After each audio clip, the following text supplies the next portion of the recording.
আসসালামু আলাইকুম স্যার। ওয়ালাইকুম আসসালাম। আমি হাইওয়েতে আছি, গাড়িটা হঠাৎ করে স্টার্ট নিচ্ছে না, আপনাকে লোকেশন পাঠাচ্ছি, দেখেন তো।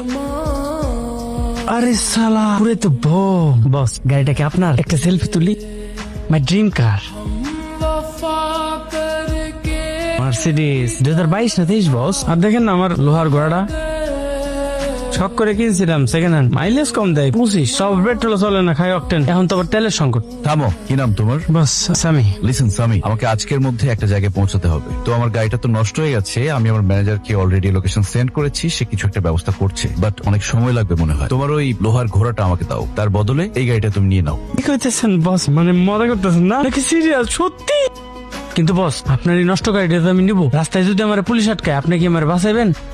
স্যার, আপনাকে যে লোকেশনটা সেন্ড করেছি সেখানে সামি নামের একটা ছেলে আছে, গাড়িটা রিপেয়ার করে সামিকে দিয়ে দিবেন, পেপারস ওর নামে হবে। স্যার কি বলেন? কথা বলো। আপনি জানেন আপনি কার সাথে কথা বলতেছেন? উনি হচ্ছেন এনএফ গ্রুপের মালিকের একমাত্র ছেলে। উনি যা চায় দিয়ে দেন, আপনার তো কপাল খুলে গেছে। ওকে, থ্যাংক ইউ ভাইয়া। আচ্ছা বস, একটা কথা জিজ্ঞেস করি, আপনি যেখানে যাচ্ছেন সেই জায়গার মূল্য কি আপনার গাড়ির চেয়েও বেশি? কি আছে সেই জায়গায়? ভালোবাসা। স্যার, যেমন কিছু বলবেন? মিস মাহিরা এই চিঠিটা আপনাকে দিতে বলেছেন। কোথায় উনি? She left her job. Sir, শহর ছাড়ার আগে আপনাকে একটা বড় ধন্যবাদ দেওয়া বাকি ছিল। আপনার অফিসের প্রথম দিন বড় স্যার আমাকে আপনার পিএস হিসেবে পরিচয় করিয়ে দিলেন। আমিও কেবল একজন পিএস হিসেবে আপনার সাথে ছিলাম, কিন্তু আপনার কারণে আমি একজন মানুষ হিসেবে সম্মান পেয়েছি। কাজের ফাঁকে আড়াল থেকে আপনার সে খেয়াল রাখা কিংবা আমার বারণ শুনে অবলীলায় সিগারেটটা ফেলে দেওয়া বুঝিয়ে দিত যে এই ব্যস্ত শহরেও আমার অস্তিত্ব কারো কাছে মূল্যবান। মাহিরা, জি স্যার। চলেন কফি খেয়ে আসি। স্যার, হাতে এখন অনেক কাজ। কাজ পরে করে যাবে। আস। হয়তো ভাবছেন অফিসের লোকজনের আড়ালে বলা কটু কথা শুনে আমি ভয় পেয়েছি। আরো কথা আমি গায়ে মাখি না, তবে আমি চাই না আমার জন্য আপনার সম্মানে বিন্দু মাত্র আঁচ লাগুক। এই শহরে আমার থাকার প্রয়োজন ফুরিয়েছে ঠিকই, কিন্তু আপনার দেওয়া ওই সম্মানটুকু আমার জীবনের শ্রেষ্ঠ প্রাপ্তি হয়ে থাকবে। রায়ান, কি হয়েছে তোমার? না, তেমন কিছু না। তেমন কিছু না মানে নিশ্চয়ই বড় কিছু। মাহিরা চলে গেছে তাই না? তুমি জানো 25 বছর ধরে আমি এই অফিসটা চালাই। কে কাকে কফি খাওয়ায়, কে কাকে সিগারেট ছাড়ায়, সব আপডেট কিন্তু আমি পাই। তোমার হোয়াটসঅ্যাপে মাহিরার ঠিকানা দিয়ে দিয়েছি। কি করবো এটা দিয়ে? যার পাশে দাঁড়িয়ে তুমি হাসো, যার সামনে তুমি সিগারেট ফেলে দাও, সেই মানুষটাকে তুমি এত সহজে যেতে দিবে? ভালোবাসলে ধরে রাখতে হয়। আমি কি তাহলে যাবো তুমি বলছো? অফকোর্স মাই সান। জানো, আমি তোমার বয়সে তোমার মায়ের বাসার সামনে 3 দিন দাঁড়িয়েছিলাম। একদিন তো সারাদিন বৃষ্টিতে ভিজেছি। তারপর আবার কি, আমাকে বৃষ্টিতে ভিজতে দেখে তোমার মা আমার প্রেমে পড়েছিল।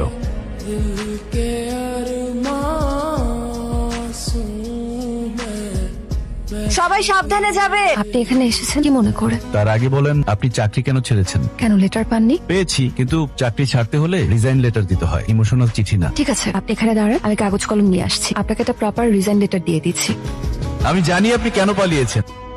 আপনি আসলে আমার প্রেমে পড়ে গেছেন, সেটা সামলাতে না পেরে এখানে বটতলায় বাচ্চাদের কবিতা শেখাচ্ছেন। প্রশ্নই উঠে না। চোখে চোখ রেখে বলেন, কিছুই না। দেখুন রায়ান স্যার, এটা আপনার গুলশান বনানী না, এটা গ্রাম। এখানে ছেলে মেয়ে একসাথে ঘুরলে হাজারটা চোখ তাদের উপর নজর রাখে। আপনি দয়া করে এখান থেকে চলে যান। আপু জলদি আসো, বাহিরে উঠানে আস্ত একটা ইউএফও ল্যান্ড করেছে। বলেছিলাম না এত সহজে যাব না। মাহিরা মা, তুমি কি ওনাকে চেনো? আসসালামু আলাইকুম আঙ্কেল আন্টি, আমার নাম রায়ান, আপনাদের মেয়ের অফিসের সিইও। টেনশন নেবেন না, আপনাদের পারমিশন ছাড়া এক পাও ঘরের ভেতর দেবো না, এটাই ম্যানেজ করে নিব। লক্ষণ তো ভালো দেখছি না। তোমরা এখান থেকে যাও তো। আপনি প্লিজ আপনার শহরে ফিরে যান। সরি। আপু বাহিরে উড়াধুরা ঝড় বৃষ্টি হচ্ছে, দেখে আসি না ভাইটার কি অবস্থা। বেশি পাতলা হয়ে গেছিস না? তোর কি মনে হয় এত ঝড় বৃষ্টির মধ্যে সে এখনো আছে? গিয়ে দেখ, এতক্ষণে চলে গেছে। আচ্ছা আপু, না যাই নাই।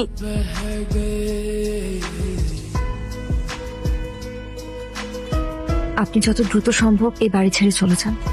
আমি চাই না গ্রামের মানুষজন আপনার জন্য আমার পরিবারের দিকে আঙুল তুলুক। আমি চলে গেলে আঙ্গুল তোলা কি বন্ধ হবে? দেখুন, আমি কিন্তু একদম মজা করছি না। আমি মজা করছি না তো, আমি শুধু বোঝাতে চাচ্ছি ঝড় বৃষ্টিতে টেন্ট উড়ে যায়, আমি যাই না। গরম গরম চা খেলে একদম জ্বর নেমে যাবে। কি ব্যাপার, আপনি এখানে কি করছেন? আমার তো প্রমোশন হয়েছে, আপনাদের বাড়ির বাইরে থেকে বারান্দায় প্রমোশন হয়েছে। আবার বৃষ্টি আসবে মনে হয়। স্নেহা, তোমার আপু তো ছাতা নিয়ে যায়নি তাই না? না। বাসায় ছাতা আছে? হ্যাঁ। দাও তো একটু। আচ্ছা,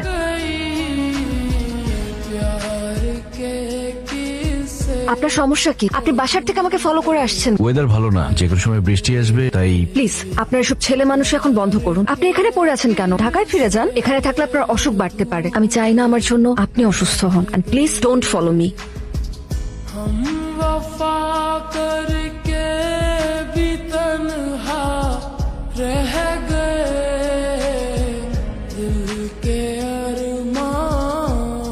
স্নেহা, কি হচ্ছে এসব?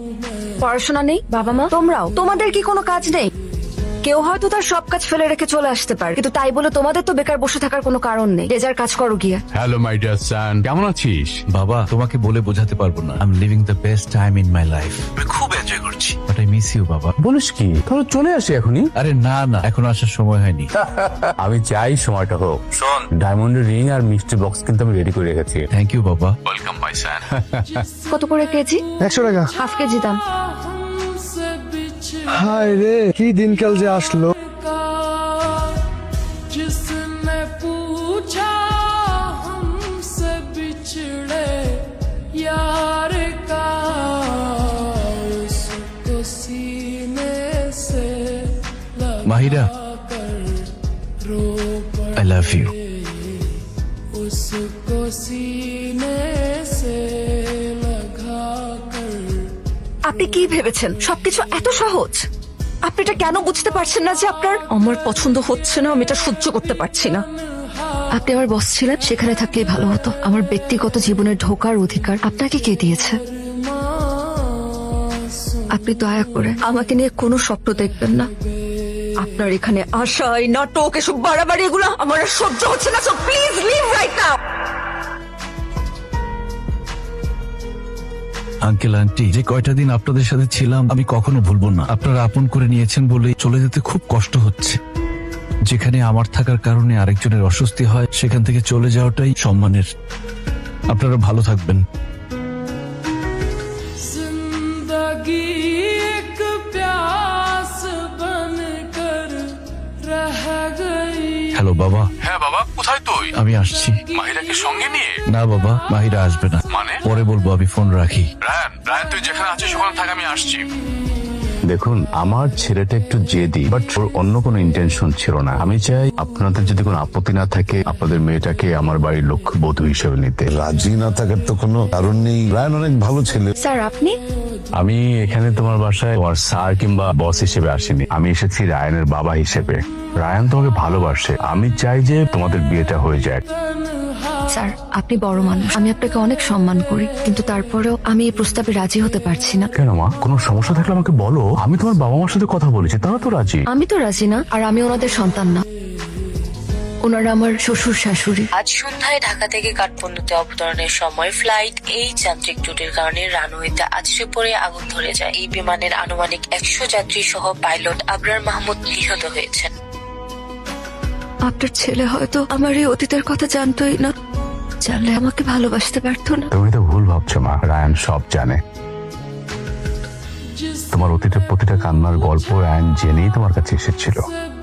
ও তোমাকে জানতে দেয়নি এই কারণে যে ওর ভালোবাসা যেন তোমার কাছে করুণা মনে না হয়। এত বড় কোম্পানির হিসাব যে মানুষ মেলাতে পারে, সে কি নিজের ছেলের জীবনের হিসাব না মিলিয়ে পাঠায়? আমি তোমাদের ব্যাপারে সব জানতাম। তোমাকে তো কখনো আমরা ছেলের বউ হিসেবে দেখিনি। নিজের সন্তানের মতো তোমাকে আমরা এই বুকে আগলে রেখেছি। নিজের সন্তান হলে তাকে কি আমরা এভাবে নিজেকে শেষ করতে দিতে পারতাম? তুমি যাও, রায়ান তোমার জন্য অপেক্ষা করছে। আমি জানতাম না মেঘের আড়ালে এত সুন্দর রোদ লুকিয়ে থাকে। তোমার ভালোবাসা সেই রোদ যা আমার অন্ধকার আকাশকে রাঙিয়ে দিয়েছে।